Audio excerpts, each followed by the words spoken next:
Bom dia a todos. Verificado o quórum regimental de que trata a Portaria 145/2017 e com amparo da Portaria 140/2021, eu, Francisco José de Oliveira Silva, declaro aberta a 86ª sessão ordinária virtual de 9 de dezembro de 2021. Inicialmente, indago a senhora Silvana se a ata da sessão anterior tem alguma observação a ser feita nela. Eu vou fazer uma correção, senhor presidente. Tem uma correção. O conselheiro Leilson falta um processo na ata. Eu vou incluir. Está bem. Então, a gente submete a assinatura amanhã. Indaga a senhora Silvana se temos resolução para assinatura. Sim. A conselheira Aneline enviou 2 resoluções para aprovação. Referente ao processo 5236/2018, Vicunha, distribuidora de produtos têxteis, e 2402/2017, José Abraão Otoshi. Enviou também um demonstrativo do crédito, processo 6316/2018, da empresa Top Plast, Indústria e Comércio. Obrigado, Silvana. Vamos dar início à sessão com observância da nossa pauta do dia. Hoje teremos 4 processos, todos da Via Varejo S.A. Eu indago ao doutor André se há possibilidade de fazer a relatoria única e os outros mais acompanharem e votação única. Quer me parecer que as matérias são semelhantes. Bom dia, senhor presidente, senhora secretária, senhoras e senhores conselheiros da segunda Câmara de Julgamento. Presidente, eu entendo que é possível, sim, fazer o relato de julgamento conjunto. São 4 processos que tratam de 2 exercícios acerca de omissão de saídas decorrente de vendas de cartão. E os recursos são o mesmo fundamento, a distinção é que no exercício 2014 é uma alegação de decadência, de modo que eu acho que pode ser relatado e julgado em conjunto. Obrigado, doutor André. Então, eu vou anunciar os processos. O primeiro processo é o processo de recurso 1376/2020, aí 2019-20022, recorrente Via Varejo S.A., recorrido Seju. Relator, doutor Leilson Oliveira Cunha. Tem um pedido de sustentação oral firmado pelo doutor Enzo Alfredo Pellegrina Megosi. Ele foi devidamente comunicado à sessão, mas até o momento não acessou esta sessão virtual. Processo seguinte é o processo de recurso 1373/2020, aí 2019-20032, recorrente Via Varejo, recorrido Seju. Relator, doutor Rafael Barbosa, né? Aqui consta Rafael Lessa, Barbosa. Rafael Souza. Processo seguinte, processo de recurso 1377/2020, aí 2019-20028. Recorrido Via Varejo, recorrido Seju. Relator, doutor Jusileide Nogueira. E o último processo é o processo de recurso 1374/2020, aí 2019-20035, recorrente Via Varejo, recorrido Seju. Relatora, doutora Aneline Magalhães. Com a palavra, o relator, doutor Leilson, os demais conselheiros seguem o relato e façam as observações pertinentes a cada processo. Está presente, representando o Estado, doutor André Carreiro. Com a palavra, o relator. Presidente, renovo o voto de bom dia a todos. Já passa o relato aqui do processo. Como foi dito, presidente, essa infração é de diferença das operações, das informações prestadas de vendas a cartão de crédito com aquelas informadas na FD, resultando da omissão de saídas.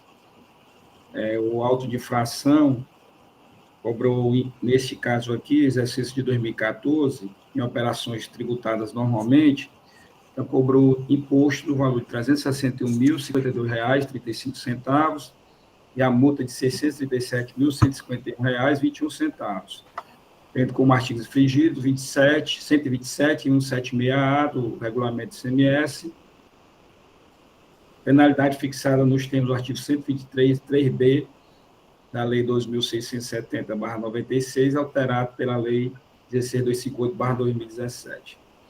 Nas informações complementares, o auditor consignou que, em conformidade com a norma de execução 03/2011, foram confrontados mensalmente os valores das receitas auferidas pela empresa, declaradas na FD no exercício 2014, com os valores efetuados de venda através de cartão de crédito, informados pelas administrações de cartão, conforme planilha TF Operação AI, em anexo, resultando em falta de emissão de documentos fiscais no montante de R$ 2.538.349,93. Informar ainda que intimou a empresa para prestar esclarecimento sobre as diferenças encontradas, não tendo autuado apresentado nenhuma justificativa. O contribuinte interpôs a tempestiva impugnação, a autoridade julgadora singular afastou as alegações traduzidas pela autuada, de forma fundamentada, e decidiu pela procedência da autuação conforme os artigos infringidos no texto do auto de infração e a penalidade fixada na autuação. Insatisfeito com a decisão de primeira instância, o interposto tempestivo recurso ordinário, que, resumidamente, a empresa alegou preliminar de nulidade em razão da ilegalidade da presunção do lançamento adotado pela fiscalização ao utilizar o critério da proporção entre as saídas tributadas normalmente em relação ao total de saídas, por ofensa aos princípios constitucionais do contraditório, da ampla defesa e da prevalência do princípio da verdade material. Aí aqui faz alusão, como nós temos, a empresa pratica operações não tributadas e operações tributadas, foi feita a proporção da omissão em relação às operações tributadas sobre as saídas totais e as operações não tributadas sobre as saídas totais. Também alega que a conduta adotada pelo agente fiscal não possui previsão na legislação cearense. Também que não nos autos qualquer análise sobre a origem dos valores da suposta omissão de receita que embasou a autuação fiscal. Que a autoridade fiscal não poderia ter presumido que a proporção de saídas tributadas informadas na FD seria idêntica às saídas supostamente omitidas, já que a recorrente realiza operações de saídas que não se submete ao recolhimento do ICMS, a exemplo da garantia estendida para os produtos comercializados pela recorrente e também na prestação de serviços de assistência técnica pela recorrente. Também alegam outra preliminar de nulidade por vício de procedimento, em razão da superficialidade do lançamento e da autoridade fiscal não ter utilizado, como era seu dever funcional, de seu poder de investigação para verificar a ocorrência ou não do fato gerador. Alega a preliminar de nulidade do lançamento em razão da inexistência de procedimento administrativo prévio para obtenção das informações perante as operadoras de cartão de crédito. Aí aqui também aduz a extinção parcial do crédito tributário por decadência, referente aos fatos geradores até 12 de dezembro de 2014, nos termos do artigo 150, parágrafo 4º, e artigo 156.5 do Código Tributário Nacional. Também alega que pedidos de vendas emitidos pelo estabelecimento filial deu saída física por outro estabelecimento, ou seja, ela recebeu pedidos de vendas emitidos por ela, pela recorrente, mas a saída do produto se deu por outro estabelecimento. Também diz que comprovado que o valor recebido pela recorrente, por intermédio dos terminais de cartão de crédito e débito, foi levado à apuração de ICMS, ainda que através de outro estabelecimento, emissor da nota fiscal competente, não havendo que se falar em qualquer incidência a título de ICMS. Aqui ela diz, então, que ela passou, a recorrente aqui, a filial recorrente, embora tenha passado o cartão de crédito na venda, mas a nota fiscal é emitida por outro estabelecimento do grupo empresarial, digamos assim,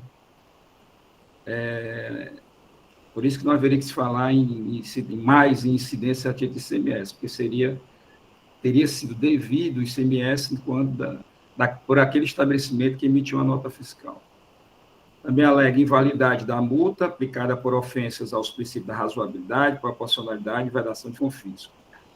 Ao final, requer improcedência da autuação e, alternativamente, que a multa seja afastada. A assessoria processual tributária, presidente, inicialmente afastou de forma fundamentada todas as preliminares de unidades suscitadas, no mérito decidiu, opinou pela procedência do feito fiscal. Em apertada síntese, presidente, são esse o relato. Obrigado, doutor Leilson. Doutor Rafael, processo de relatoria. Senhor presidente, é bem semelhante, mas não é igual porque aqui, nesse recurso, o recorrente não falou sobre a multa confiscatória e nem tratou da questão eventualmente, alguns valores se referirem a serviços, né? Então, moral da história, o relato do doutor Leilson se aplica aqui, eu tenho que só comprimir as partes que não se aplicam totalmente. Perfeito, dá para seguir. Obrigado, doutor Rafael. Doutora Jusileide, processo de seu relatoria. De novo, meu bom dia a todos. No meu processo, é semelhante, bem semelhante ao processo do doutor Leilson, e que também o AU foi com base na proporcionalidade, né, que alega a parte com relação aos valores que foram autuados. O meu exercício é de janeiro a dezembro de 2015. A base de cálculo que foi encontrada pelo auditor foi de R$ 1.398.335,47, imputando o imposto no valor de R$ 237.717,02, uma multa de R$ 419.500,64. Também o confronto das operações entre o TEF e o SPED do contribuinte, e todas essas particularidades de confiscatória, que foi pedido também, feito um pedido de perícia, no caso da minha, que foi afastada pelo julgador singular, porque não houve nenhum documento comprobatório que houvesse a necessidade de haver uma perícia, haja visto o confrontamento das informações prestadas pelo TEF, né, e as operadoras de cartão de crédito e o SPED, e também com relação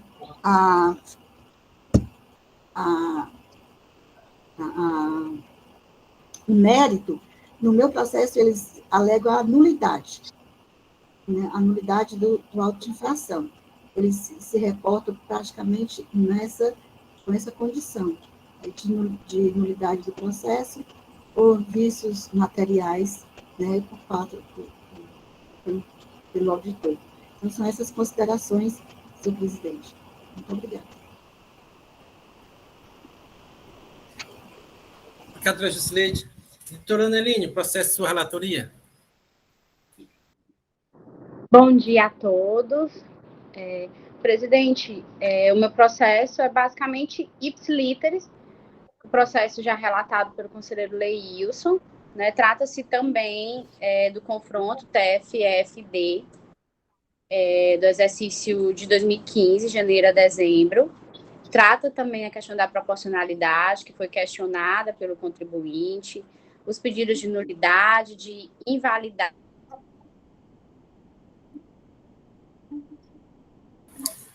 Doutora Aneline, sem áudio.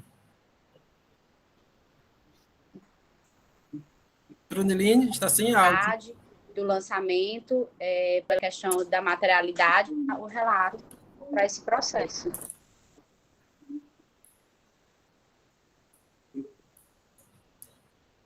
Obrigado, doutora Aneline.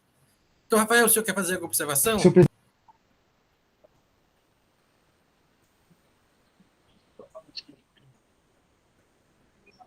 Doutor Rafael?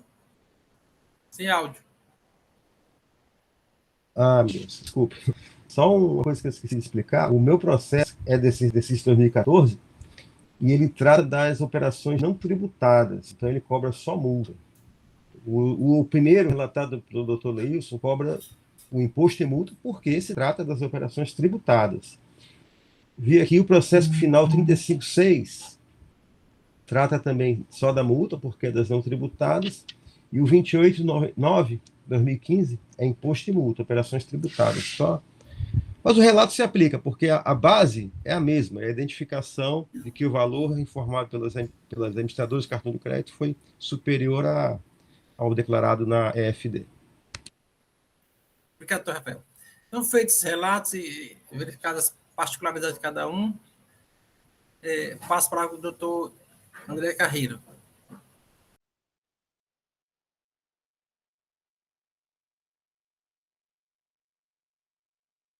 Obrigado, senhor presidente. Renovo os cumprimentos a todos. Como bem relatado, são 4 processos que somem recurso ordinário da empresa Via Varejo S.A.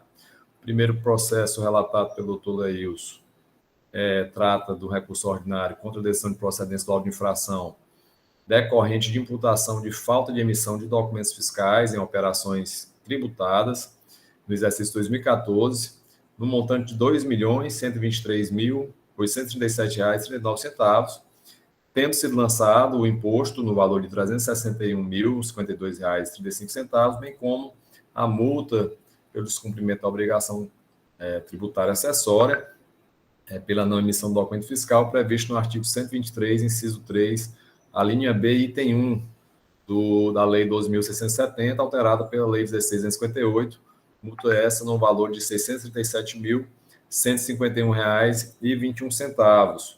O segundo auto relatado, como já foi muito bem destacado pelo relator, o conselheiro Rafael, trata do mesmo exercício fiscal, é o mesmo levantamento.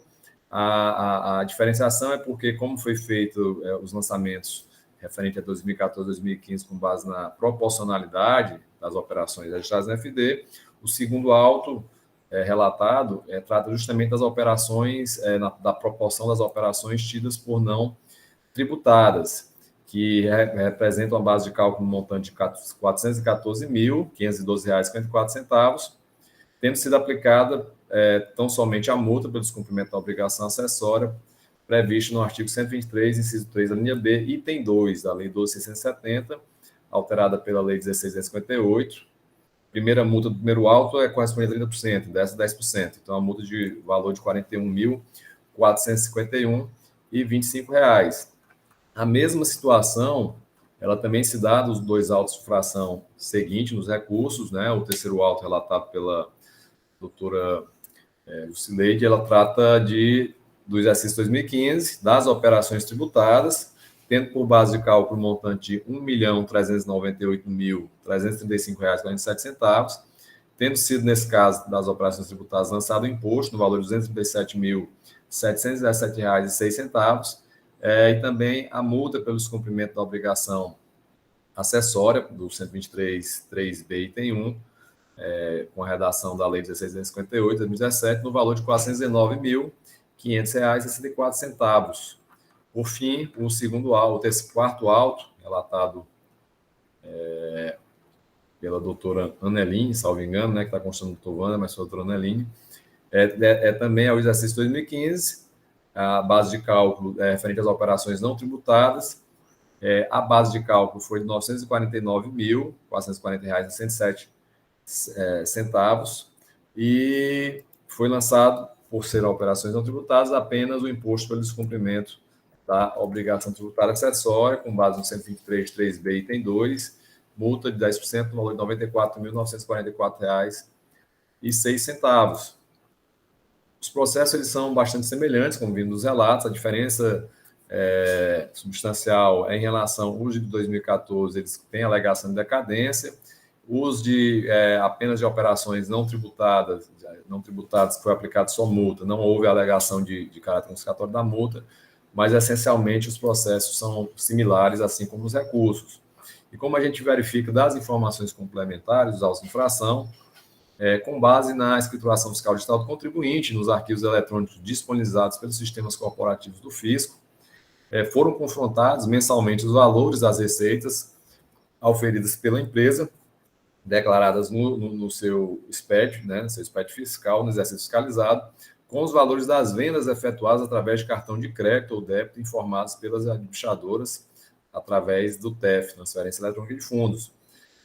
Em cada levantamento fiscal consta a planilha TEF Operação AI, né, com a indicação das diferenças apuradas entre a FD e as informações do TEF, das administradoras, bem como foram relacionadas em planilha própria todas as operações informadas pelas administradoras de cartões de crédito e débito.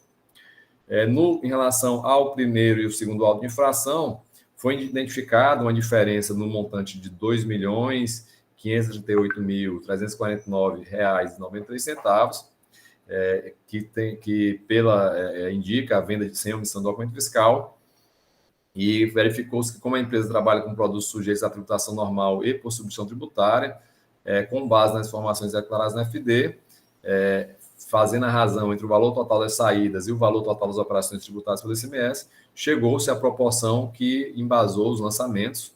Para o auto, verificou-se em relação ao exercício 2014, referente ao primeiro e segundo auto de infração, uma proporção de 83,67% de operações tributadas e 16,33% de operações não tributadas. Já no exercício de 2015, que são referentes aos terceiro e quarto processos relatados, também foi feita essa mesma análise, né? No confronto desses arquivos, verificou-se uma diferença do montante de R$ 2.347.776,15, e a partir desse montante de diferenças foi feita a proporção também de operações registradas na FD entre o total de saídas e operações tributadas, e verificou-se para o exercício 2015 um percentual de 59,56% de operações tributadas e 40,44% de operações não tributadas. Então, foram com base nessas proporções que foram feitos os lançamentos e a definição da base de cálculo de cada auto de infração. Em todos os processos, o contribuinte foi intimado durante a ação fiscal para prestar esclarecimentos acerca das divergências fiscais encontradas no levantamento preliminar. No entanto, ele não apresentou nada ao fisco, tendo sido lavrado, portanto, o auto de infração com base no levantamento feito pelo autuante. Esse levantamento fiscal está amparado no disposto no artigo 92, parágrafo 8º, inciso 3, da Lei 2.670/96, bem como na norma de execução número 3 de 2011, tendo-se como dispositivos legais infringidos os artigos 127, 169, inciso 1, 74, inciso 1, 76A e 177 do Decreto 24.579, todos eles referentes à obrigatoriedade da saída de mercadorias com emissão de documentos fiscais. E as nulidades trazidas em todos os recursos são idênticas. O contribuinte traz a alegação de nulidade da infração trazendo em 2 blocos, mas nós vamos fazer a nossa análise integrando todos os argumentos que embasam a alegação de nulidade. Isso é comum para os 4 processos. Ele alega nulidade da infração por entender que ocorreu um lançamento por presunção, né, que não haveria amparo legal para esse lançamento por presunção, e que isso acarretaria também, teria ocorrido também um cerceamento do direito de defesa, porque estaria ausente o detalhamento dos valores do lançamento, bem como haveria vício procedimental por inobservância do dever de diligência do fisco, e que não teria existido procedimento prévio para a obtenção das informações perante as administradoras de cartão de crédito. No entanto, entendemos que não devem ser acolhidos os argumentos que embasam a arguição de nulidade da autofração. Primeiramente, ressalto aos senhores que a presunção de omissão de receita decorrente da venda de mercadoria sem documento fiscal, ao contrário do que alega a recorrente, ele está expressamente autorizado pelo artigo 92, parágrafo 8º, inciso 3º da Lei 2.670/96, que dispõe o seguinte: caracteriza-se omissão de receita a ocorrência dos seguintes fatos. Inciso 3. Diferença apurada pelo cotejo entre as saídas registradas e o valor das saídas efetivamente praticadas, ou através do confronto entre os registros contábil e fiscal.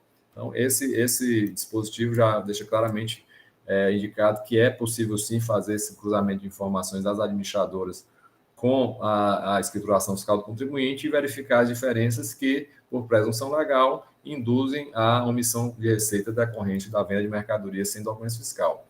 Bem como a base da fiscalização com base nas informações prestadas pelos administradores de cartão, ela está amparada na legislação. Cumpre ressaltar, por outro lado, ao contrário também do que ela é contribuinte, que não é necessário ou obrigatório qualquer procedimento prévio no decorrer da ação fiscal para a obtenção das informações das administradoras de cartões. Não obstante, inclusive, existe essa possibilidade amparada no disposto no artigo 82, inciso 10 da Lei 12.670, que dispõe que, mediante intimação escrita, são obrigados a exibir ou a entregar, conforme o caso, e aqui no que interessa, arquivos eletrônicos de natureza fiscal ou comercial relacionados com o ICMS, bem como prestar informações solicitadas pelo fisco, inciso 10, às administradoras de cartão de crédito ou débito ou estabelecimento similar.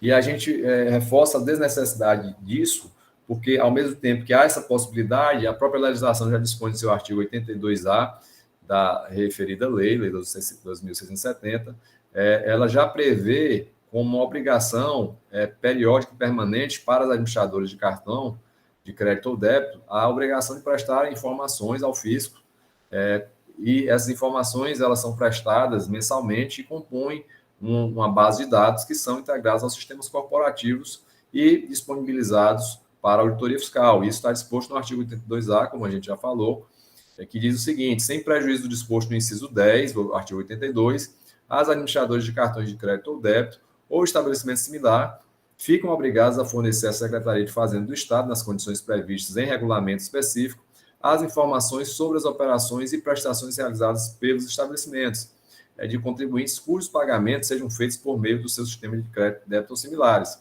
Nesse contexto de alegação de nulidade por ausência de procedimento prévio, também aqui verificando uma análise rápida do recurso, os recursos são bem extensos, trazem várias questões, vários aspectos jurídicos, mas ele também argumenta nesse contexto aqui que se trataria de informações sigilosas da empresas, sujeitas a sigilo bancário, a Lei Complementar 105, que, portanto, precisaria de um procedimento autônomo administrativo, mas essa questão ela não procede, essas informações são operações não de natureza bancária, mas sim de natureza comercial, e a legislação impõe ao contribuinte e todos os terceiros que com ele transacionarem a obrigação de prestar essas informações.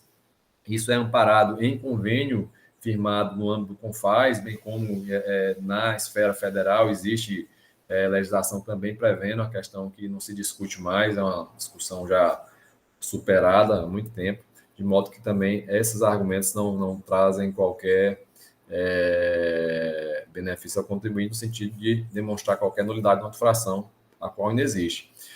Ainda ressalto que essa fiscalização amparada nessas normas legais, aqui a gente está tratando somente da Lei 2.670, para também afastar a alegação de violação ao princípio da legalidade, embora todas essas normas estejam reproduzidas no Decreto 24.569/97, mas todo esse manancial normativo que tem como foco as informações de administradores de cartão de crédito, elas são objeto também da legislação tributária em norma específica que regulamenta, inclusive, o lançamento decorrente dessas diferenças apuradas, como se deu nos presentes autos de infração. É a norma de execução número 3, 2011, a qual estabelece procedimentos a serem observados pelos agentes fiscais para fins de lançamento do crédito tributário relativos ao ICMS, resultante da diferença entre os valores das operações, prestações declaradas ou informadas por contribuintes do imposto, e os pagamentos efetuados por meio de cartões de crédito ou débito, informados pelas as empresas administradoras dos respectivos cartões ou seus similares. Foi com base na referida norma que foi pautada a conduta do autuante no lançamento dos créditos tributários, o que se deu mediante o confronto dos arquivos eletrônicos fiscais com as informações prestadas pelos administradores. No caso, o confronto foi com a AFD do contribuinte, o que está amparado no artigo 1º, parágrafo 1º, inciso 2 da referida norma de execução, bem como foi observado também nesse lançamento do crédito tributário sobre as bases de cálculos apuradas, que são justamente a diferença entre as operações registradas e informações dos administradores em caso de exercício fiscal. Foi com base nessa norma que foi realizada a proporcionalidade das saídas tributadas e não tributadas, o que está amparado também no disposto no artigo 1º, parágrafo 5º e artigo 9º da referida norma de execução número 3 de 2011, e ainda na qual também são indicadas a aplicação das penalidades cabíveis para cada uma das situações, conforme disposto no artigo 10. Leio aqui aos senhores para que não reste dúvida. Artigo 1º, parágrafo 5º. Constatada a diferença a que se refere o caput deste artigo, o agente fiscal deverá apurar os valores a serem cobrados, observando que segue. Inciso 1, calcular sobre o total das vendas declaradas os percentuais relativos às vendas isentas, não tributadas ou sujeitas à substituição tributária e às vendas tributadas, de acordo com suas respectivas alíquotas em cada período. Então, é com base nisso que foi feita a proporcionalidade, tem amparo legal, não é uma mera presunção decorrente do arbítrio do autuante, mas sim em cumprimento da legislação tributária, até porque nós estamos tratando de operações que, segundo a legislação, foram omitidas decorrente de vendas de mercadorias sem documentos fiscais, e essa proporcionalidade, com base nas informações que estão escrituradas na FD, ela visa justamente realizar uma justiça fiscal do contribuinte, considerando a realidade negocial dela no exercício fiscalizado. Já também destaca aqui, para não cansá-los, a leitura apenas do artigo 10, que trata das infrações que devem ser aplicadas nesse tipo de lançamento e apuração. Ele diz o seguinte: as infrações identificadas na forma desta norma de execução, aplica-se a multa pecuniária tipificada no artigo 123, inciso 3, a linha B da Lei 12.670/96. Parágrafo 1º. No caso das operações de vendas ou prestações de serviços isentas, não tributadas ou sujeitas ao regime de substituição tributária, deverá ser aplicada a penalidade pecuniária tipificada no artigo 126 da Lei 12.670. Portanto, ao contrário do que alega a recorrente, o auto de infração está devidamente instruído, com toda a documentação que embasou o levantamento fiscal, que dá suporte ao lançamento tributário, em especial com um arquivo eletrônico gerado pelos sistemas corporativos do fisco, com base na base de dados das informações que lhe foram transmitidas pelas empresas administradoras de cartão. Além da planilha com as diferenças apuradas entre o confronto da escrituração fiscal digital do contribuinte com a ATF, as informações das administradoras de cartão, também existe uma planilha com a relação de todas as operações com cartão de crédito e débito realizadas pelo estabelecimento autuado, com detalhamento individualizado de cada operação, indicando-se todos os seus dados essenciais, com os respectivos valores, datas e empresas administradoras que realizaram a operação.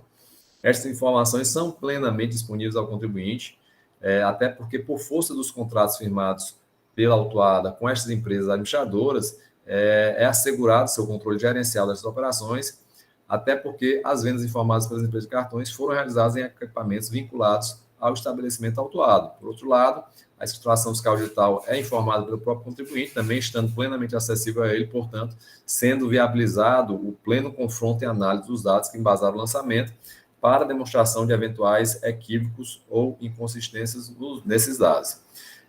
Também devemos ressaltar que não há obrigatoriedade, apesar de constar esses relatórios aqui, sequer, mas é um argumento recorrente, mas é sempre bom a gente assentar isso, que não há obrigatoriedade do agente fiscal apresentar os relatórios das operações pelas operadoras de cartão de crédito e débito de maneira separada, uma vez que não há essa exigência na norma de execução número 3/2011, que estabelece procedimentos a serem observados pelos agentes fiscais nesse tipo de lançamento, embora, nesse caso concreto, essa questão nem deva ser debatida, porque há uma planilha com cada uma das operações praticadas pelo estabelecimento em cada um dos exercícios fiscalizados, com a indicação de todos os dados, valores, datas, bem como empresas, não havendo, portanto, todos os dados estão disponíveis ao contribuinte, seja no próprio processo administrativo, seja pela sua iniciativa própria, porque são disponibilizados também esses dados, não havendo que alegar cessamento de defesa.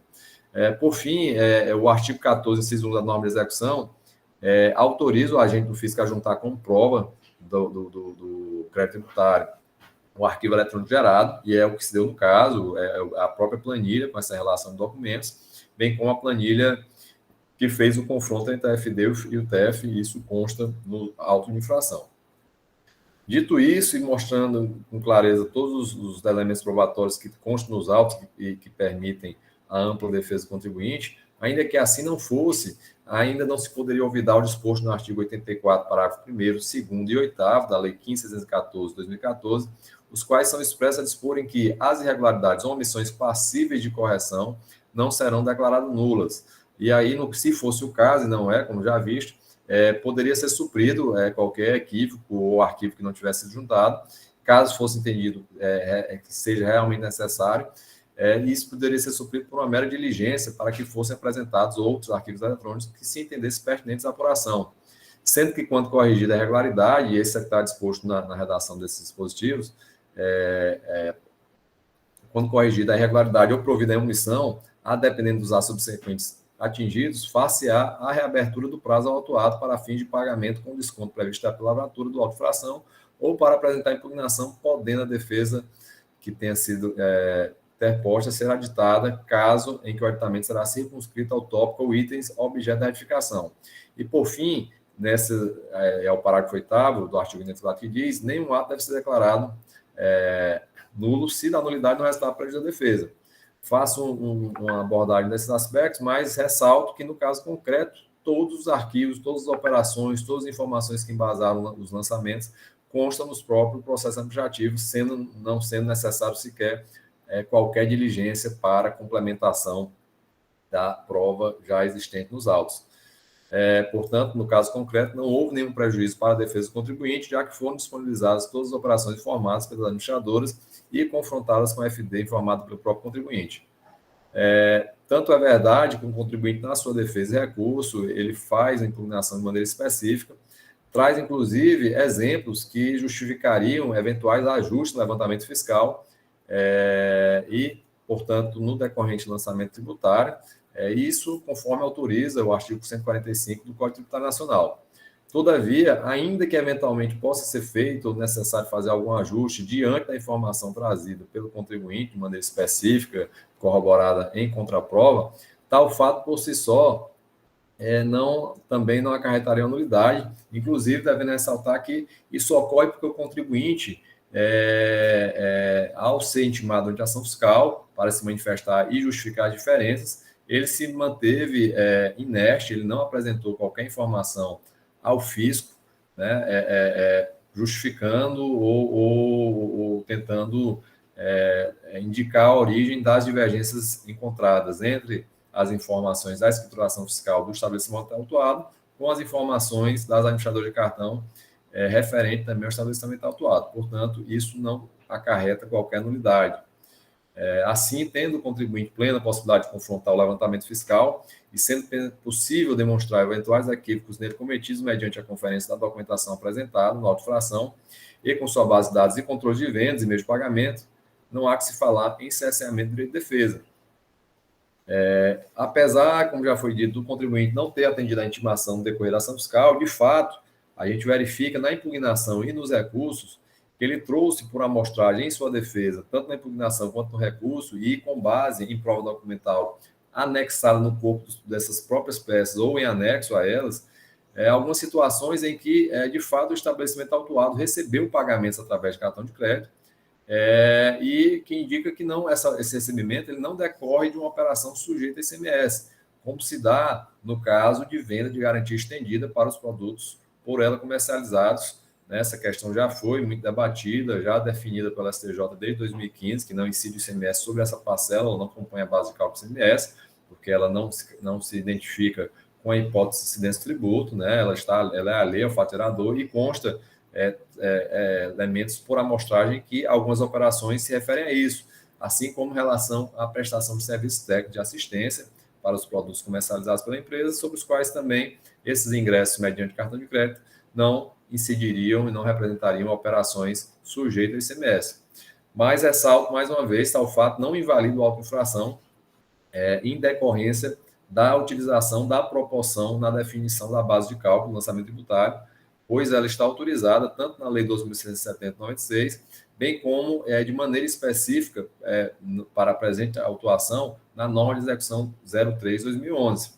Então, em suma, já adiantando aqui a nossa conclusão final, não há nulidade, embora pareça-me que há necessidade de converter esse processo em diligência pericial para analisar essas situações que não caracterizam o fato gerador do ICMS, que foi trazida contra a prova e de maneira específica pelo contribuinte, bem como outras situações adiante tratadas nos recursos. Argumento existente apenas em relação ao primeiro e segundo processo é o da decadência parcial dos fatos geradores até 12 de dezembro de 2014, por entender o contribuinte que se aplicaria o termo inicial do artigo 150, parágrafo 4 do CTN. No entanto, entendemos que não há como ser acolhido. O termo inicial que deve reger o prazo decadencial desses lançamentos é aquele previsto no artigo 173, inciso 1 do CTN. No caso, não se pode cogitar a aplicação do artigo 150, parágrafo 4 do CTN tendo em vista que se tratam de operações omitidas pelo contribuinte, portanto, não realizadas mediante emissão de documento fiscal e escrituração dos respectivos fiscais, não tendo havido, assim, o lançamento por homologação em relação a estas operações não declaradas.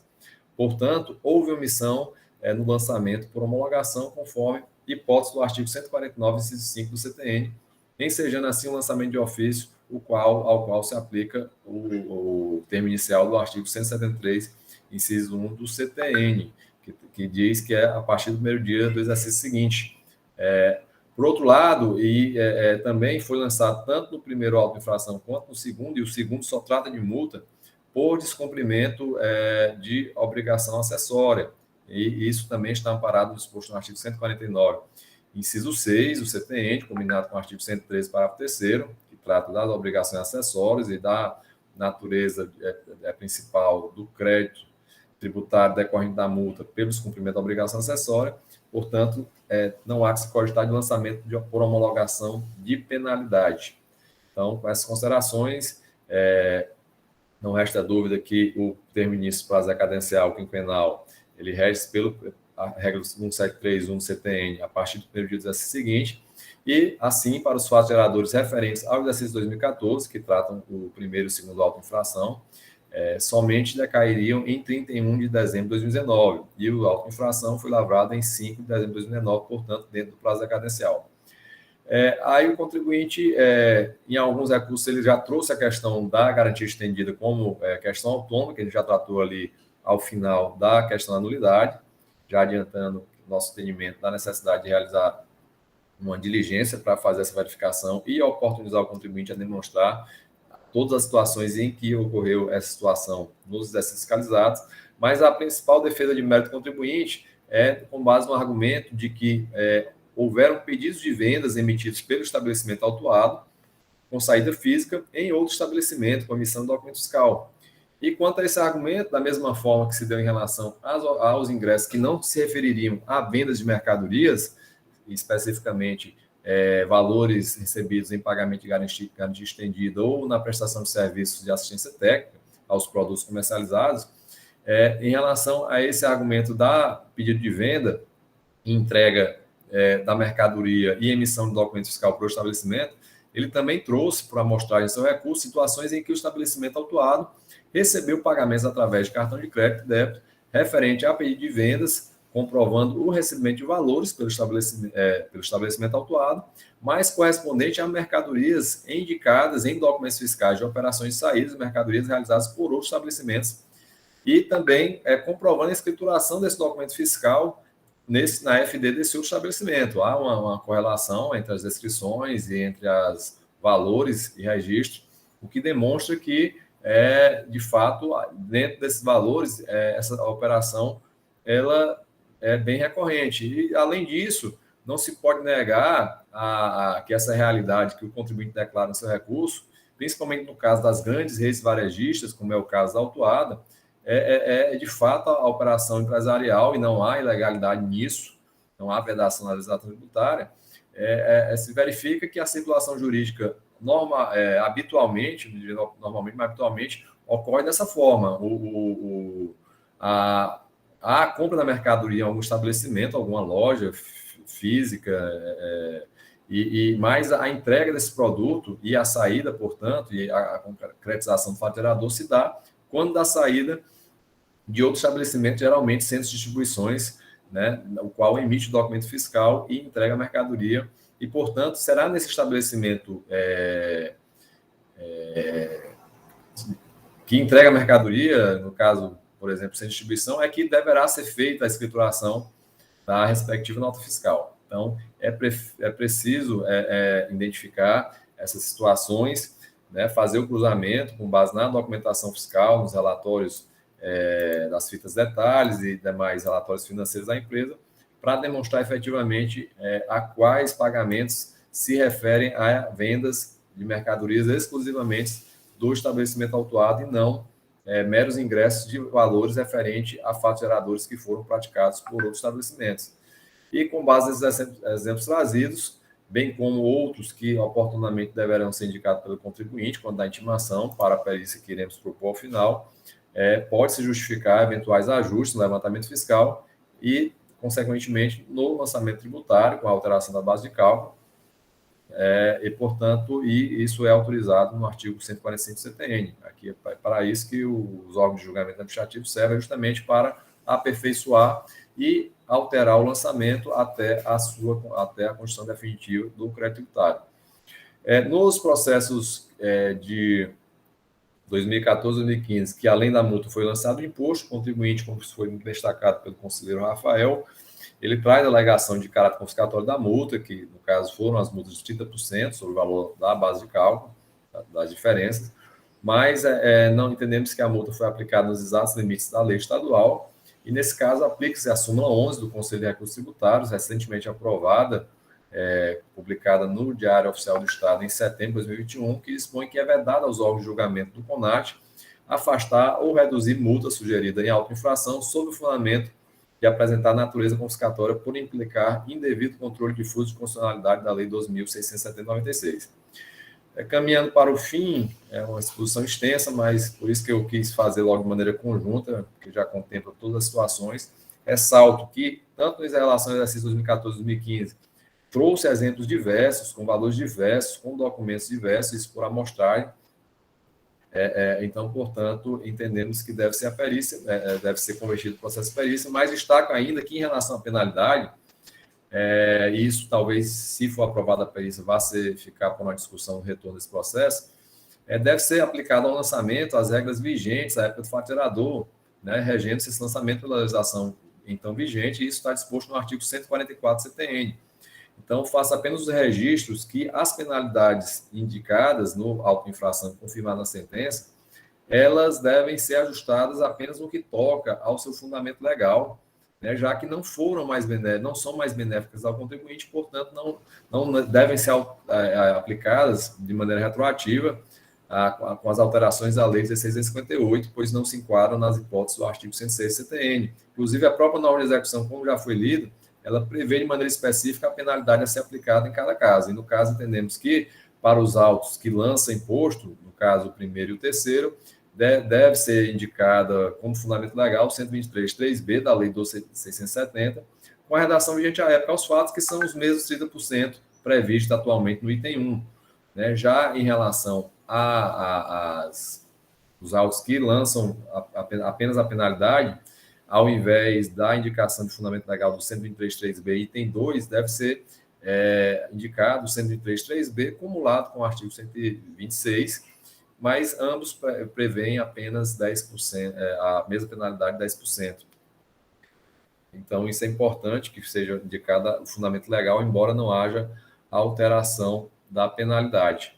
Então, em conclusão, tendo em vista que a recorrente traz alguns exemplos específicos em seu recurso de operações pagas com cartão que não se caracterizam como faturador do CMS, apesar de não demonstrar, pelo menos a gente não conseguiu identificar, mas são muitos documentos de operações, ela não confronta e mostra que a referência do documento fiscal trazida no exemplo por ela está exatamente contemplada no relatório e na base de cálculo.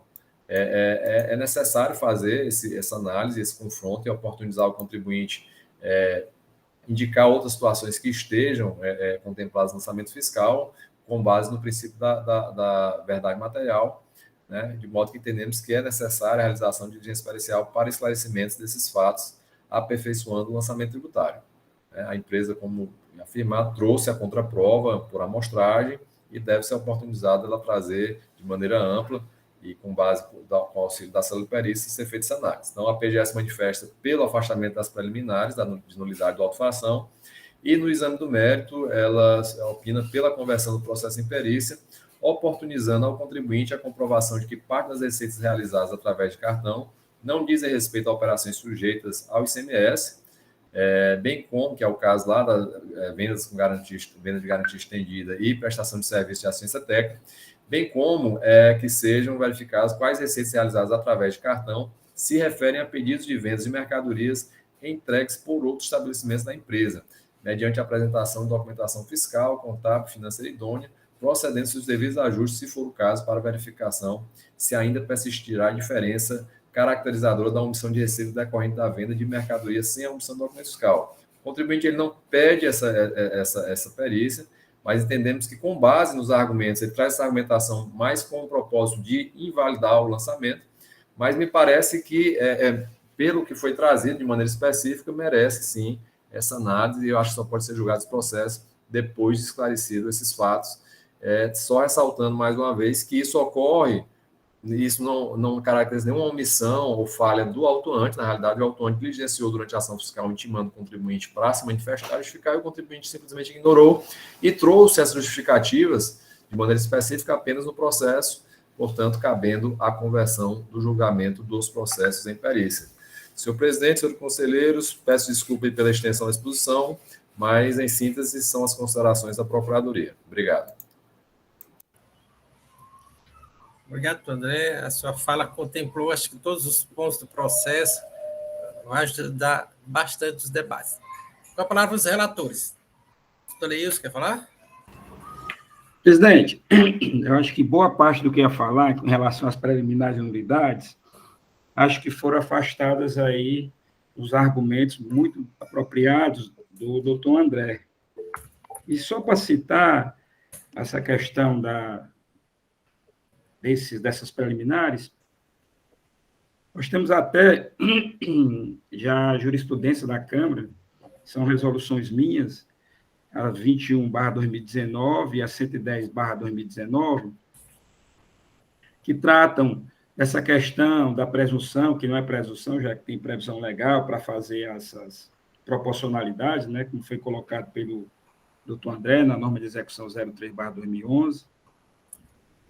E também trato também nessas resoluções, em especial a 110/2019, a questão da outra preliminar, fala que a parte arguiu de ter necessidade de um procedimento administrativo prévio para poder acessar os dados do administrador de cartão de crédito, etc. Também afasto.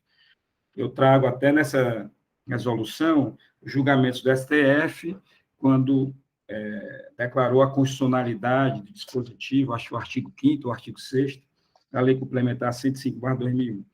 Então, nós já temos jurisprudência no sentido de afastamento dessas preliminares. Quando eu estava analisando esse processo ontem à noite, o que me chamou mais atenção, mesmo como argumento plausível, era a questão da garantia estendida. E por que me chamou a atenção? Pelo fato de que, efetivamente, a Casas Bahia, né, que é Via Varejo, ela oferece, vai comprar qualquer coisa lá, ela oferece ao consumidor a possibilidade de ele estender aquela garantia que é dada pelo fabricante. E realmente suscita a possibilidade de ocorrência dessas operações de garantia estendida ser objeto de pagamento por cartão de crédito. Esse foi, assim, o argumento mais plausível que eu achei, pensando em remeter esse processo à diligência pericial. Todavia, também, eu pensei se haveria necessidade dos 4 processos serem enviados à perícia em razão dessa argumentação. Por que eu faço essa observação? É que, se a própria norma de execução, ao mandar determinar que se faça o cálculo da proporção das mercadorias não tributadas, né, operações, melhor dizendo, não tributadas e operações tributadas, talvez essas operações de garantia estendidas que tenham sido pagas no cartão de crédito vá repercutir justamente naquelas operações que foram cobradas somente a multa de 10%. Ou seja, aquelas operações que foram feitas, os cálculos da proporcionalidade das operações não tributadas, isentas, em relação às saídas totais. Esse, assim, foi um primeiro, eu estou trazendo aqui para os colegas, não é uma questão que eu fechei, mas uma questão que eu passei a raciocinar. Se efetivamente essas garantia estendida não repercutiria somente nos autos de infrações que foram somente cobradas multas, né? Cobrada a multa de 10%, justamente por serem operações isentas e não tributadas. Eu fiquei realmente na dúvida. Ou se o fato de ser garantia estendida possa repercutir nos 4 autos de infração, tanto em operações tributadas como operações não tributadas, né? Mas, assim, eu creio também que há necessidade de uma perícia em relação a essa questão da garantia estendida. Como disse o doutor André, é necessário que a recorrente traga os autos, né, depois de intimada, na perícia, toda a documentação comprobatória de que efetivamente ocorreu uma garantia estendida referente àquele processo, aquela operação, com aquela nota fiscal tal, e foi pago mediante cartão de crédito ou cartão de débito. Não foi pago em dinheiro, etc. Então, há a necessidade dessa vinculação, né? Em relação à questão do pedido, dos pedidos de venda, de que a parte diz com clareza que é feito o pedido lá na filial recorrente, né? Essa filial recorrente passa a operação no cartão de crédito. No entanto, a nota fiscal é emitida pela uma outra filial, que ela chama aqui de depósito fechado, emitindo-se a nota fiscal daquela, por aquele depósito fechado, né? Então, bom, eu creio que como é que eu posso dizer? Eu creio que essa questão, ela precisa de mais outros elementos de comprovação para que a gente envie esse processo à perícia, decorrente de que, se eu tenho, efetivamente, o cartão de crédito que foi passado lá na filial, e se saiu esse cupom fiscal lá na filial, embora a entrega da mercadoria seja feita pelo depósito fechado, essa nota fiscal que vai levar a mercadoria do depósito fechado, ela seria uma nota fiscal emitida tão somente para circulação física da mercadoria, fazendo vinculação com o cupom fiscal que foi emitido aqui na filial recorrente. E eu não vi a parte trazer no seu recurso essa questão dessa vinculação, né, de que a venda foi feita pela recorrente e, com efeito, o próprio sistema de emissão de cupom fiscal, né, já gera o cupom fiscal na hora da passagem do cartão de crédito.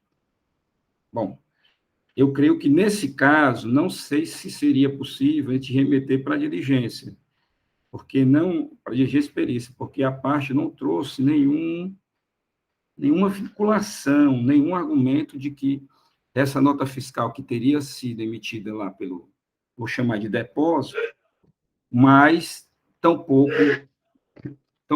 a vinculação com o cupom fiscal. Em relação à decadência, eu creio que não há que se falar, porque trata-se de omissão. Então, a súmula 555 nos deixa muito claro que esse débito não foi declarado. Presidente, são essas minhas colocações iniciais.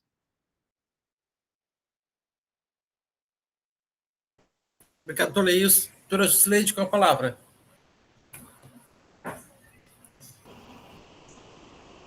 Retorno meu bom dia a todos e a todas. Quero primeiro me manifestar aqui com relação à fala do doutor André, nosso procurador, bem esclarecida, deixou bem clara, deixou bem nítida para as nossas avaliações, foi bem, assim, de uma clareza, de um fundamento que nos deixou bem à vontade e com bastante condição de discutir esse processo. Eu venho aqui, como o doutor Leilson falou, o conselheiro Leilson, eu também estava, assim, um pouco intrigada com relação a essas notas fiscais que são emitidas pelo, digamos, depósito fechado.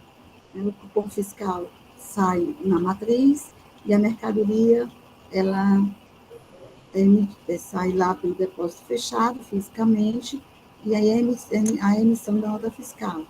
Então, assim, no caso do meu processo, eles pediram sim uma perícia, né?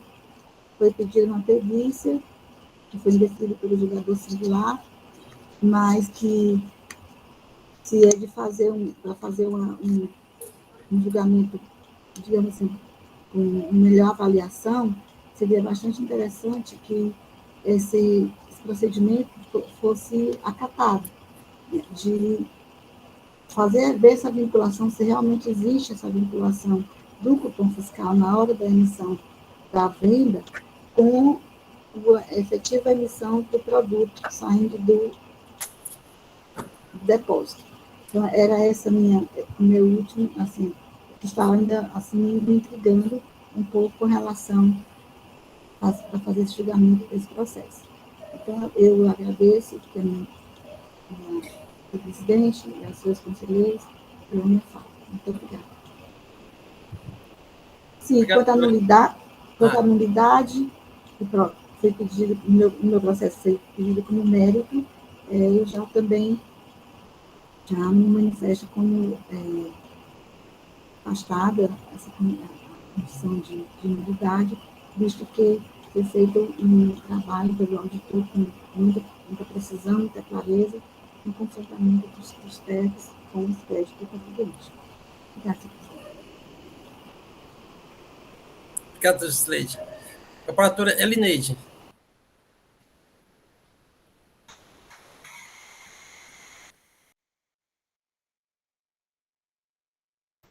Sem áudio, Elineide. Desculpa. Obrigada, senhor presidente. Renovo meu bom dia a todos. Doutor Leilson, 2 aspectos da sua fala eu gostaria de pontuar. O primeiro é a questão da necessidade de enviar todos os processos. Porque, assim, nesse caso, determinada a base de cálculo, aí depois que é feita a proporcionalidade entre tributadas e não tributadas. Daí eu acho que a necessidade de enviar mesmo, e aí deveria uma recomendação para ficar no único perito, porque para cada exercício apurado uma base de cálculo, feita as exclusões, no caso aí da garantia estendida, né, daquele exercício, aí eu teria uma base de cálculo menor, que aí vai refletir nas operações tributadas e não tributadas, certo? Eu fiquei aqui martelando aqui a cabeça e fiquei pensando isso.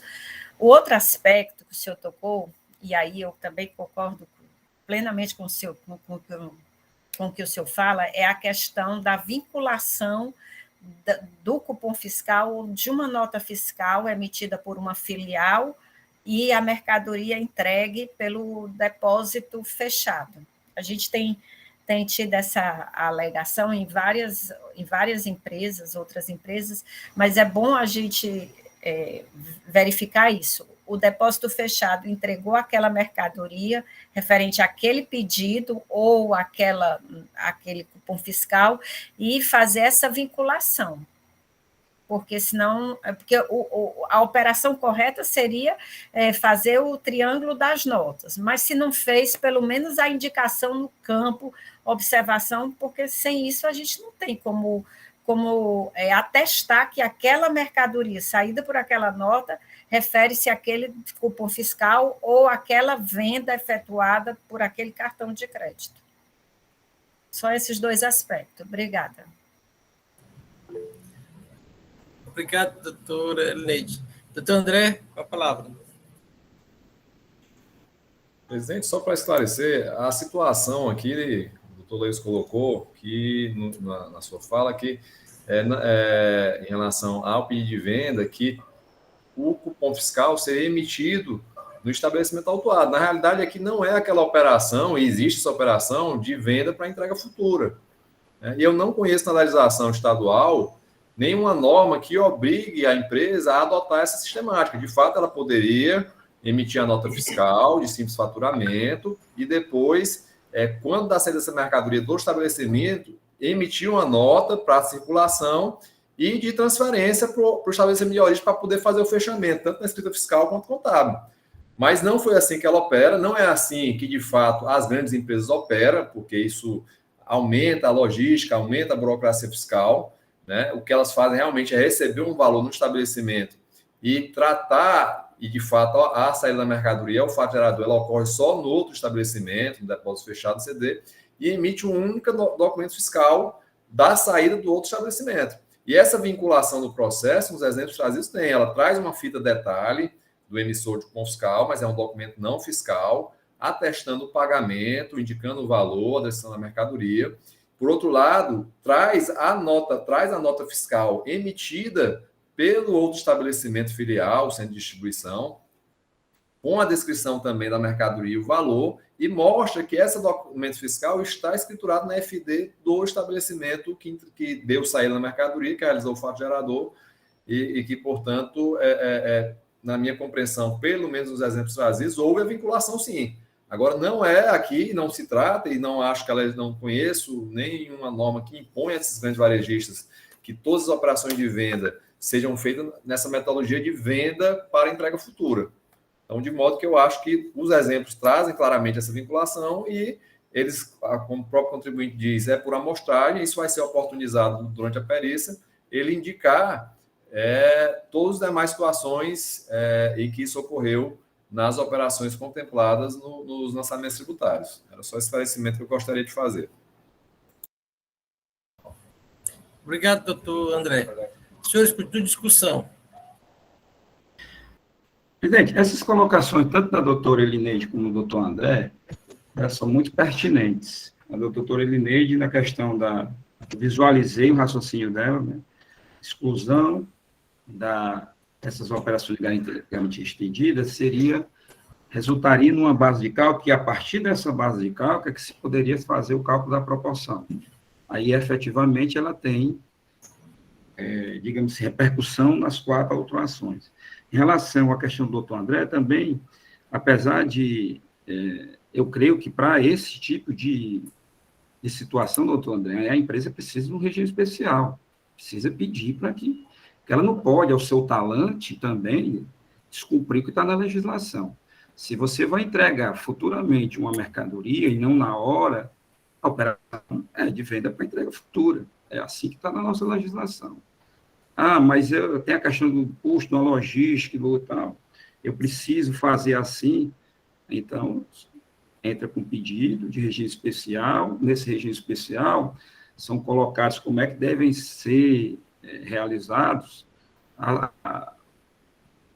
os fatos, né, desde a hora da venda até a entrega.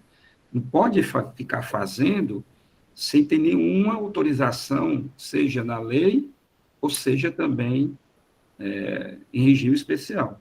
Eu creio que pode ser concedido, nesse caso, regime especial para se adotar, e eu creio que com essas CDs que estão chegando no Estado, Amazon, sei lá, outros tipos assim, pode ser que exista até regime especial nesse sentido, de dizer como é que deve se operar essas entregas e essas vendas de mercadorias.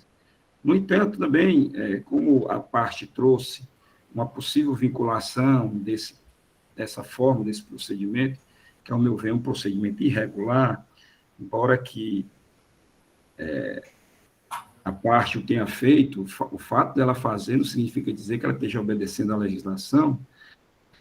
Eu acho que é possível, sim, também, nesse caso, se remeter à perícia para que ela trouxesse essas vinculações.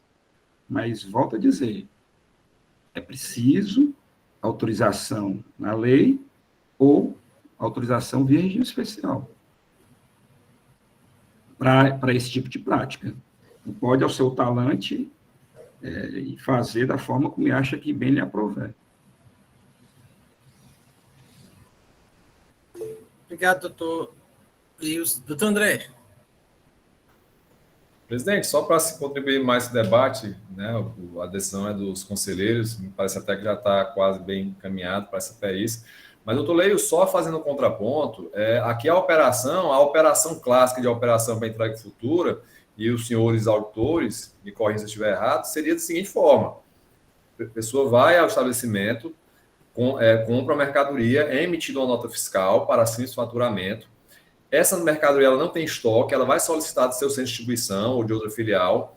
essa filial ela vai emitir 2 documentos fiscais, um de transferência para o estabelecimento que vendeu a mercadoria e outro já para entrega e circulação da mercadoria ao destinatário. Isso é uma operação que a legislação contempla, mas não foi isso que o contribuinte fez e não há norma, pelo menos que eu conheça, que obriga o contribuinte a operar dessa forma, até porque ele tem sua livre iniciativa econômica, tem o direito de se organizar a sua logística empresarial, obviamente observando as normas tributárias, demais normas, de receber esse valor, não há nada que ela impeça o recebimento do valor sem a emissão no estabelecimento autuado, e a operação, uma única operação, e aí uma única nota fiscal ser emitida pelo estabelecimento que efetivamente entrega essa mercadoria. É isso que parece aqui, essa situação, é porque, como a empresa o contribuinte seu advogado não expôs a situação em sustentação oral, às vezes fica uma compreensão mais difícil, mas rotineiramente a gente vê aqui em relação a outras empresas, e aí depende muito da habilidade do representante da empresa de demonstrar com recursos audiovisuais, com mais exemplos. Eu cito aqui um caso recente que a gente apreciou, acho, na terceira Câmara, da Normatel, situação idêntica.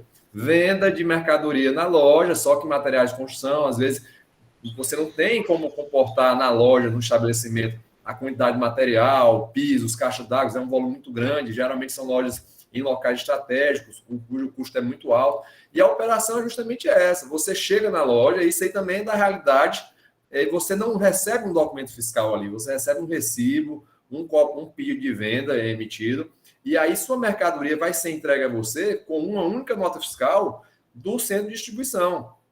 É isso que ocorre nas grandes empresas, é isso que torna essas empresas grandes, porque ela tem uma operação logística que permite esse tipo de operação, porque senão ela tinha que ter um estabelecimento que comportasse todo o seu estoque, e isso não é possível, né? Então, é uma realidade que a gente tem que tentar aplicar a justiça fiscal, tratando, independente de representação aqui no processo ou não, do contribuinte, quem é que esteja representando, ou de como essa exposição seja feita, mas é uma realidade que não é ignorada. Ao que eu tenho conhecimento, essas outras empresas que operam aqui, ela não tem um regime especial tratando especificamente disso, né? Nem sei dizer se, no caso aqui, a Via Varejo tem ou não, né? Não foi tratado na autuação. Algumas até têm, digo isso porque trabalho com vários processos dessas grandes empresas e muitas delas têm regimes especiais de tributação que permitem algumas flexibilizações no cumprimento das obrigações acessórias, mas o fato é que, no caso concreto, a defesa não traz simplesmente a argumentação genérica, ela cita exemplos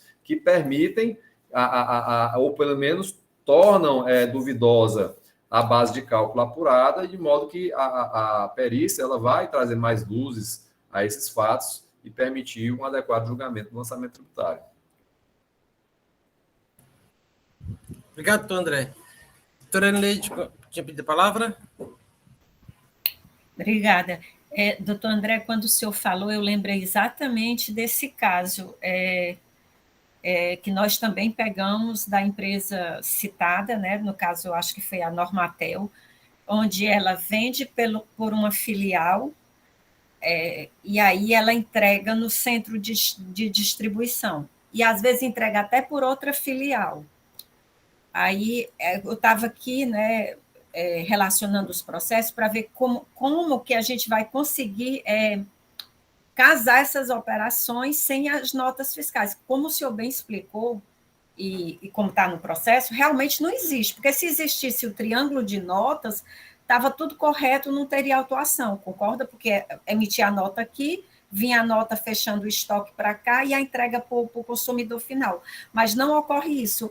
Essa empresa que recebe a mercadoria, ela não emite a nota fiscal, né? Seja ela a filial ou a matriz, quem vai emitir a nota fiscal é a outra. Então, a gente teria um furo aqui e um furo aqui. Então, o que a gente acatar para esse processo aqui, porque é a primeira vez que a gente está decidindo nesse aspecto, pelo menos que eu me lembre, a gente vai acatar nos processos futuros. Por isso que eu chamei a atenção para a gente fazer essa reflexão, porque, se não me falha a memória, esse processo está em pauta na próxima semana.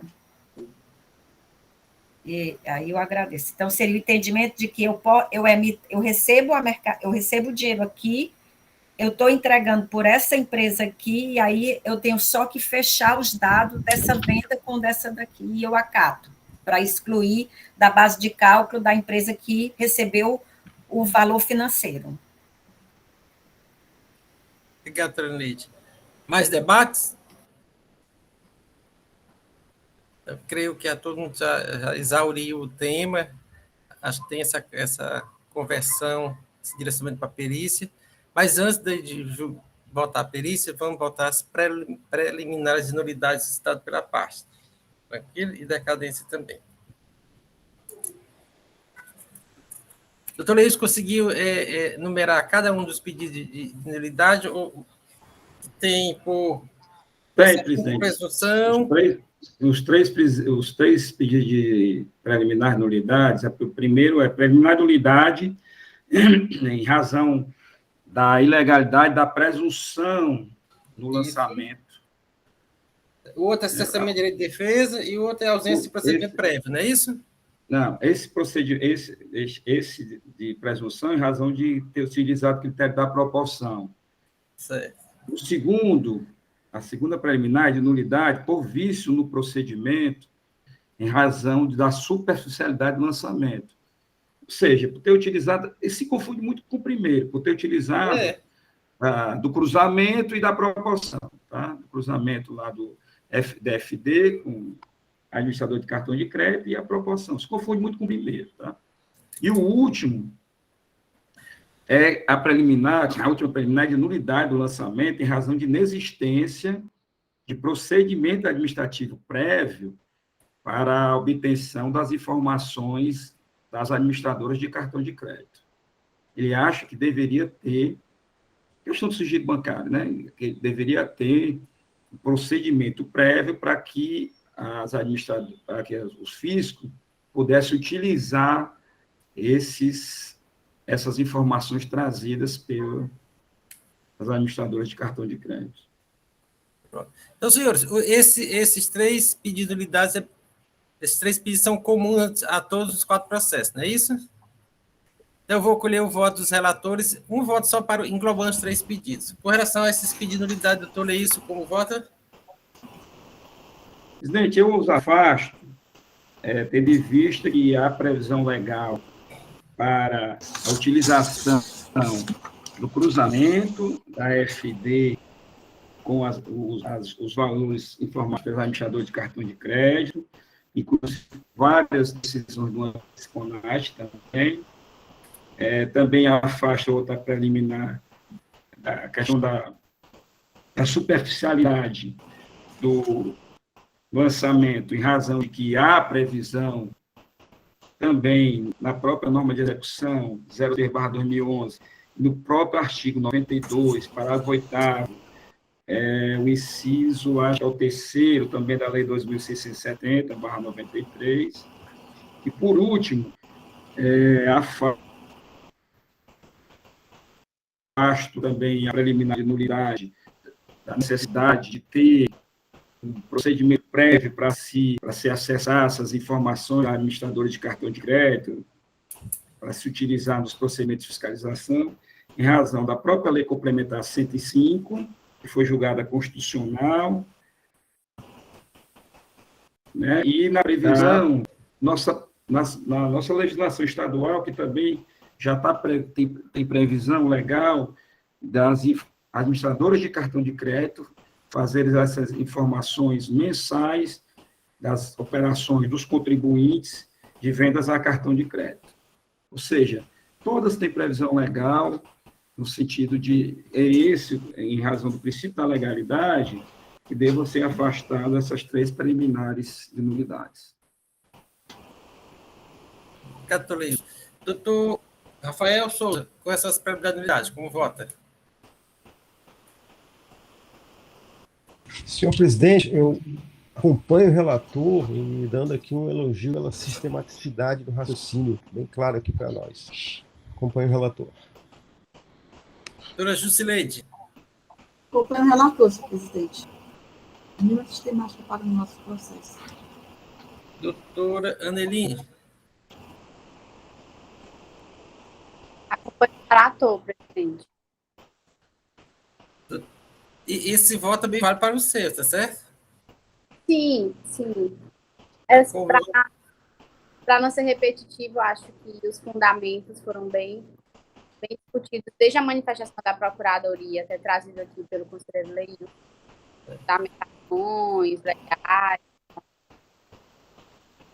posso passar para todo o processo, eu acolho. Obrigado, Tânia. É porque o conselheiro falou assim, eu voto com o relator e comigo mesmo, né? Voltando aqui, doutora Elineide, como vota? Com os relatores. E doutor Gente, Henrique? foi o que disse isso, eu acho. Pois, acho que Voto do relator e comigo mesmo. E doutor Henrique? Presidente, acompanhe os relatores. Então, as preliminares de unidade citada pela parte foram rejeitadas. 2 processos têm pedido de decadência, né? O do doutor Leilson e o do doutor Rafael Souza, que são referência a 2014, não é isso? Com relação à decadência para o período dos autos relativo ao exercício 2014. Doutor Leilson, como vota?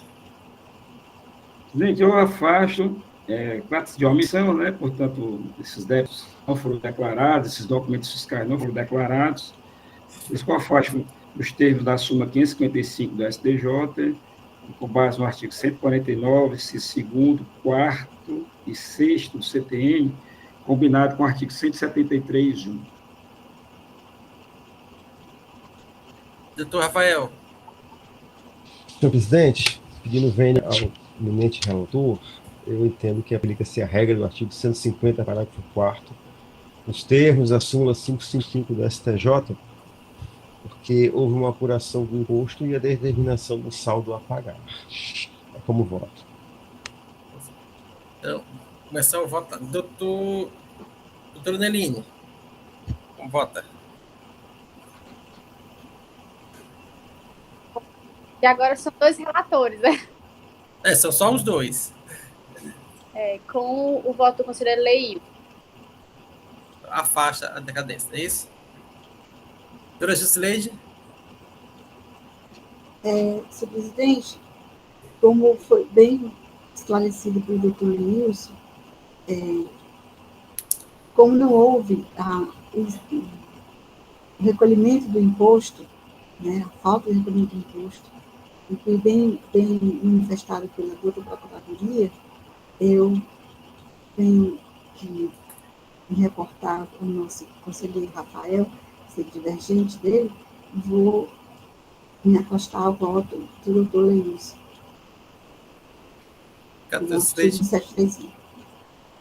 Doutora Elineide? Com o doutor Leilson, afasto. E doutor Henrique? Presidente, acompanha o doutor Leilson aí pelo 731. Então, está afastado da decadência. Tem a questão do efeito confiscatório da multa. Eu creio que é o processo do doutor Rafael e o processo... Meu processo. E o processo da doutora Jusileide. Então, agora meu também, presidente. Meu também tem. Então, é comum a todos? Acho que é comum a todos. No meu não tem essa parte. Eu tenho que fazer a comissão aqui. Só o processo do Rafael que não vai ter essa questão. Agora, só o efeito confiscatório da multa, como vota o doutor Leilson? Presidente, afasto com base na súmula 11 do contencioso e também no artigo 48 da nossa lei, parágrafo... Deixa eu ver aqui. É o 48, parágrafo 2º, da Lei 614/2014. Doutor Adeline, como vota? O senhor também tem, né, esse pedido? Tem, presidente. Eu afasto. Doutora Jusileide? Afasto. Doutor Rafael? Acompanhe o relator, súmula 11. Isso aí. Doutora Elineide? Com o relator. E doutor Henrique? Acompanhe o relator, senhor presidente. Pronto, votadas todas as preliminares citadas, vamos agora para a questão da perícia. Doutor Ilson, qual é a perícia? Como o senhor se manifesta? Como vota? Presidente, favorável, no sentido de encaminhar a perícia para verificar essas operações de garantia estendidas, se realmente foram objeto de pagamentos via cartão de crédito, e a empresa trazer os documentos comprobatórios nesse sentido, né, nos exercícios 2014, 2015, né, o meu aqui é 2014, mas vai servir para todos, né, 2015, e também na questão trazida pela Procuradoria do pedido realizado na recorrente, e no sentido de fazer a vinculação dessa venda realizada através de um pedido na recorrente, mas com a entrega da mercadoria e emissão da nota fiscal pelo outro estabelecimento do próprio contribuinte, né? Que pode ter sido de outra filial e não somente do depósito. Então, vou elaborar os quesitos para fazer essa verificação. Mas é nesse sentido, de averiguar a questão da garantia estendida, prestação de serviço técnico, né? Pagamento por cartão de crédito, a empresa trazer os documentos comprobatórios, isso foi via cartão de crédito, e também dessas questões que o pedido foi feito, digamos assim, a venda foi realizada pela recorrente, mas que a emissão da nota fiscal e a entrega da mercadoria se deu por outro estabelecimento do contribuinte. A empresa trazer essas vinculações. Catoleios. Doutor Rafael, como vota? Sigo o relator, completamente. Doutora Neline, como vota? Os relatores, comigo mesmo. Nesse Doutora Cileide? Com os relatores e com o meu processo. E também em acordo com a manifestação da dúvida da Curadoria. Doutora Elineide? Com os relatores. Doutor Henrique? Acompanho os relatores, senhor presidente. Então, a segunda Câmara, por votação unânime, resolve converter o curso processo para a redação de perícia conforme quesito formulado pelos relatores. Esta decisão é conforme a manifestação da do PGE também. Esta decisão para todos os processos. Senhores, percorremos toda a nossa pauta de hoje. Queria agradecer a todos pela participação, pelo empenho, estudo dos processos aí. Obrigado a todos. Assuntos gerais. Pedi ao doutor Leilson que encaminhe os quesitos para a Silvana para incluir na ata. Pedi o doutor Leilson e o doutor Henrique para ficar 2 minutos no final da sessão, só para eu discutir um assunto.